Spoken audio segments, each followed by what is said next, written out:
Professor Koleka Mlisana is the newly appointed co-chair of the Ministerial Advisory Committee on COVID-19. She takes over from Professor Salim Abdool Karim, who stepped down at the end of his term this week. And at a time where the country is preparing for the third wave of infections, she joins us now on the South African Morning. Thank you so much, Prof, for joining us this morning. It certainly is unprecedented times. This is not your first rodeo. You're still part of the MAC. The question is, what will be done differently, or how can we resource and capacitate MAC differently ahead of the, well, one may say, even a looming third wave?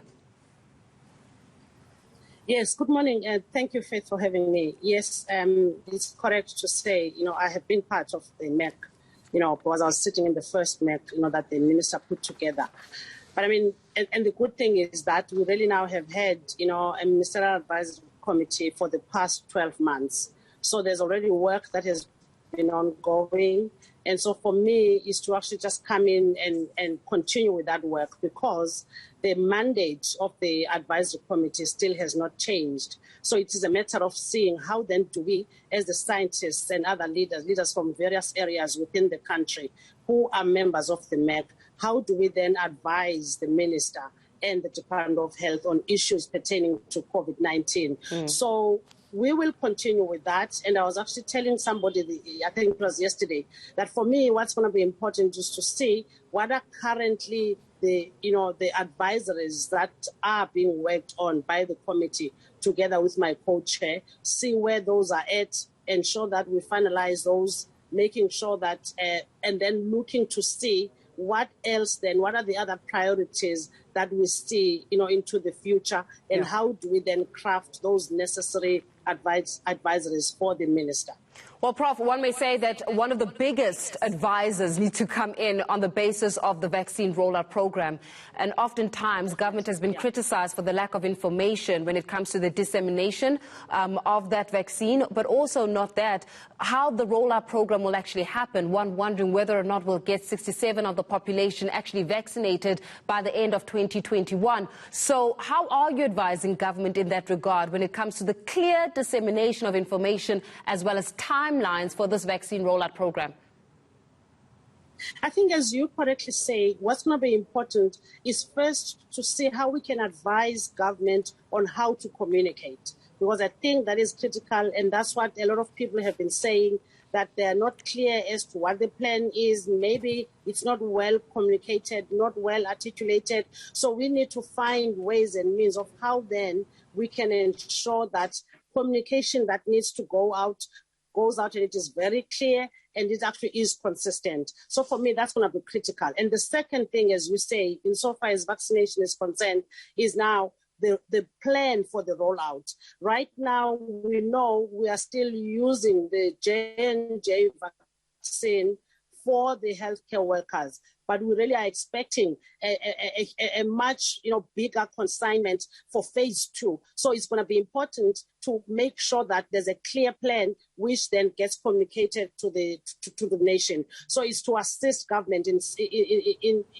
to actually ensure how that plan is going to be rolled out, how are we going to reach the targets that we want to aim at. So that's what one will be looking at, to see how best then should we be advising government to ensure that, firstly, the consignments come on time, and secondly, the distribution thereof happens and the vaccination at community level does happen. Professor Koleka, we also had Professor Salim Abdool Karim, as well as other colleagues, the likes of Professor Tulio Oliveira, for example, that published an article about the possibilities of new variants of COVID-19 in the South African context. They were speaking about the efficacy even of the COVID-19 vaccine when it comes to these supposed new variants. Are you aware of new variants that may exist in the South African context, and what has been done to discuss and take this matter forward? Okay. Remember, the advantage that we have, within the country, because of the great scientists that we have, we actually have been monitoring this over time. So we've got a surveillance system that is looking like where we actually sample a number of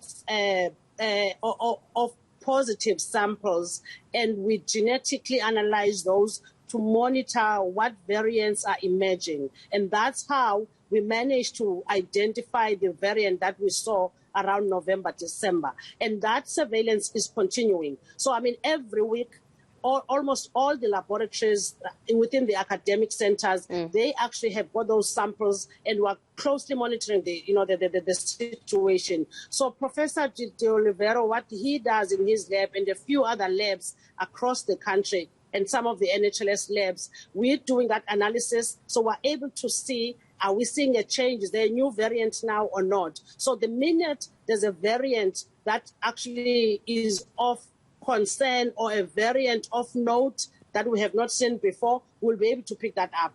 And what then would need to happen is to see what then is the behavioral pattern of that variant. But otherwise, we are more on the alert now, having already identified the 501Y-V2 variant. So if another one comes up, we will be able to pick it up very early and very soon. And Prof, before we let you go, let's talk a little bit about the advice given to government regarding the Easter weekend ahead. Are you pushing towards more stringent measures where lockdown is concerned? Are you looking to moving us to either level 2 or level 3 of the lockdown? Where is MAC when it comes to the decision-making in that regard? Okay, maybe I just need to clarify one thing, that there's already, remember, I was appointed 2 days ago, if not 3 days ago.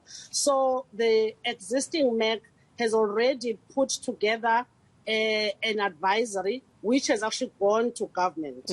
So at the moment, and I know that the minister had actually, commented on this, that there were still discussions. And remember, MAC provides the advisory, and then it's government who decides whether to take it or tweak it in whatever way. But obviously, because we're going to, towards Easter's where there are usually large gatherings, the good thing is that there are definite restrictions. And so for me, what's going to be important is for people to adhere to whatever, restrictions that are set by government. And when we're adhering to those restrictions, ensuring social distancing, ensuring using masks, ensuring sanitizing and washing of hands. So that's going to be critical. And avoiding large crowds, whether it's at the mall or wherever, because remember, we need to make sure that we don't end up with a super spreader events where there are large, people, and then 1 or 2 individuals who are infected end up, infecting a higher numbers. That's what we need to be careful about. So whether it's in gathering areas, whether it's malls, whether it's taxis or wherever, but we need to really be very careful, and that must be the responsibility of each and every South African. But as far as what those restrictions are specifically going to be, we just have to wait for government once they have made the decision, having taken into consideration the advisory that has already been put on the table. We're going to leave it there. Professor Koleka Mlisana, who's now the co-chair of the Ministerial Advisory Committee, taking over there from Professor Salim Abdool Karim.